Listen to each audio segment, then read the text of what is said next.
1965, the year folk rock crashed AM radio, British invasion guitars roared, and garage bands stormed the charts. A handful of records transcended the charts and carved themselves into history. Here are 10 songs from 1965 we'll never forget. Number 10, Hang On Sloopy by the McCoys. Producer Bob Feldman made the call to keep the song's spontaneous hand claps in the final mix, a decision that gave the track its infectious, party-ready vibe. The turnaround came when Rick Derringer, then just a teenager, delivered a supercharged guitar solo in one take, a feat that surprised everyone in the studio. Slotted as a last-minute single, the song shot to number 1 on the charts in 1965 after local DJs in Ohio started spinning it non-stop. The move proved that a garage band sound, raw and unpolished, could leap from regional hits to national chart toppers, paving the way for countless young bands to follow. In the wake of its release, the track echoed through high school gyms and summer dances, solidifying its place as an all-American anthem that would become a staple at sporting events for decades. Number 9, Do You Believe in Magic by the Lovin Spoonful. Coffee cups clinked as John Sebastian and Zal Yanofsky worked out the arrangement for this record in a cramped New York rehearsal room. A toy piano layered quietly in the outro became a defining touch thanks to producer Eric Jacobson's ear for offbeat flourishes. In the peak of the folk rock wave, the song landed at number 9 on the charts that year, blending breezy optimism with quick-changing chord patterns. The lighthearted atmosphere of the session bled into the tape, making the recording feel almost like a live performance. In the shifting landscape of the 1960s, this cut emerged as a bridge between Greenwich Village folk and AM radio pop, underscoring how an upbeat groove could cut through even as electric rock was taking center stage.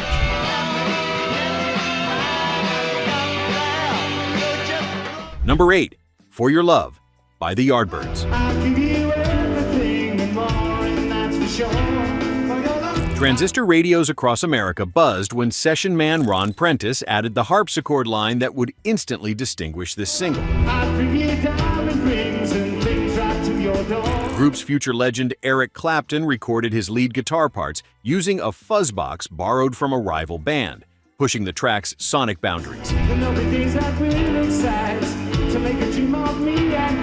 Rising quickly, the tune reached number 6 on the charts in 1965, blurring the lines between blues roots and British pop innovation.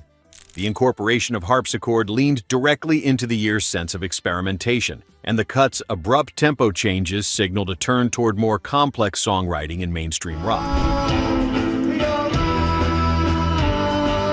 Decades on, that harpsichord hook can still be heard sampled and referenced in modern recordings. A small reminder that risk-taking set this year apart. Number 7, We Gotta Get Out of This Place by the Animals. Cut at Delane Lee Studios with producer Mickey Most, this track harnessed the gritty urgency of Eric Burdon's vocals in just 2 takes.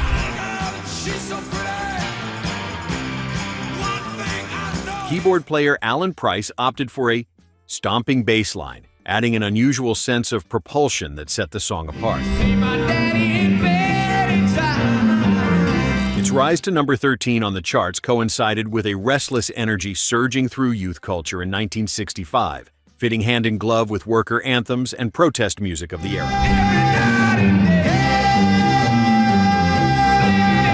The song's punchy groove and blunt plea resonated with listeners from British mod clubs to American college campuses. This proved that a band could tap into a working-class sensibility and still craft something tailor-made for AM radio, with a legacy that endures any time someone's counting down the hours to freedom. Number 6, Tired of Waiting for You by the Kinks. Ray Davies tracked vocals on a rainy morning at Pi Studios, choosing a weary delivery to number 6 on the charts in 1965, defining a bittersweet sound unique to the band's early output. It's your life, and you can do what you want. At a time when British bands were feverishly chasing heavier or more psychedelic vibes, this record stood out by quietly folding emotional restraint into catchy chord progressions. For several years, its pensive mood influenced a wave of UK and US songwriters looking to trade bluster for understated cool, and its chorus still gets play at retro dance nights. Let's take a quick pause before we continue. Which one of these songs brought a memory flooding back? A favorite track, a forgotten moment, or a riff you suddenly remembered note for note? And speaking of memories, where are you watching from? We've got people tuning in from New York, Chicago, Dallas, Phoenix, and tiny hometowns in between, all reliving these songs together. And tell us, what's your personal pick for the most overlooked hit of 1965? Number 5, Mr. Tambourine Man by the Byrds. Hey, Mr. Tambourine Man. Studio doors swung open as Roger McGuinn arrived at Columbia Studios clutching his signature 12-string Rickenbacker, intent on nailing a clear, ringing tone. Drummer Hal Blaine, brought in for the session, added a sharp, metronomic pulse that rooted the jangly arrangement. The group's take on the song soared to number 1 on the charts in 1965, lighting a fuse for the folk rock movement coast to coast. At a time when Dylan's lyrics were still viewed as niche, this record's radio-ready sound proved poetic.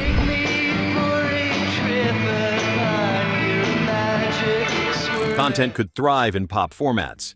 The massive airplay helped kickstart a craze. Within months, aspiring musicians from college towns to California garages started learning the signature riff note for note.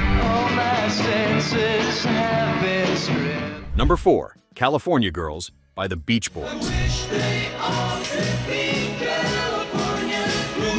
Brian Wilson spent long hours layering vocal harmonies at Western Recorders, obsessing over every syllable with engineer Chuck Britz. And the Southern girls with the way they talk. An unplanned break in the session led to the accidental use of a glockenspiel, giving the intro its sunburst sparkle. The Midwest farmers' daughters, they all make. Debuting at number 3 on the charts in 1965, the song's lush production arrived just as West Coast. Culture captivated the country. They keep their boyfriends warm at night.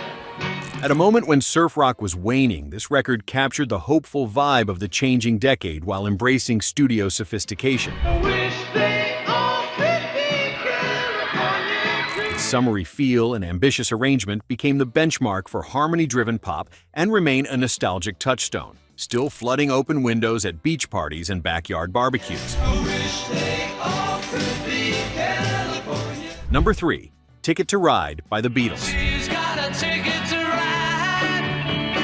She's got John Lennon experimented with a deliberately stuttering guitar pattern at EMI Studios. the girl that's driving me mad is going away. And Ringo Starr played an offbeat drum rhythm rarely heard on pop records in 1965. Let's listen with me. Let's bring it alive. The tune hit number 1 on the charts that year, standing out for its stark, icy arrangement at a time when most singles still leaned bright. She's got a ticket to ride, and she don't care. The decision to double-track Lennon's vocals brought a sense of immediacy, setting new expectations for emotional directness in British pop. She's got a ticket to ride. Teenagers drove up record store sales, snapping up vinyl the week it dropped, and spinning the cut at youth club dances across the country.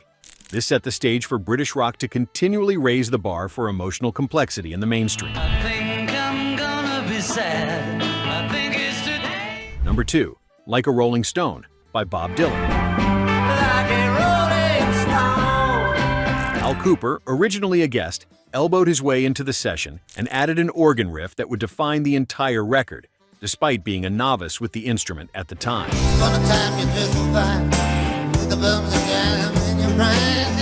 Producer Tom Wilson kept Dylan's rough-edged vocal, opting for raw over polish.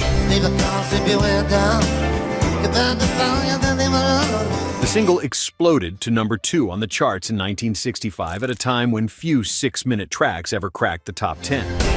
You used to let the bell.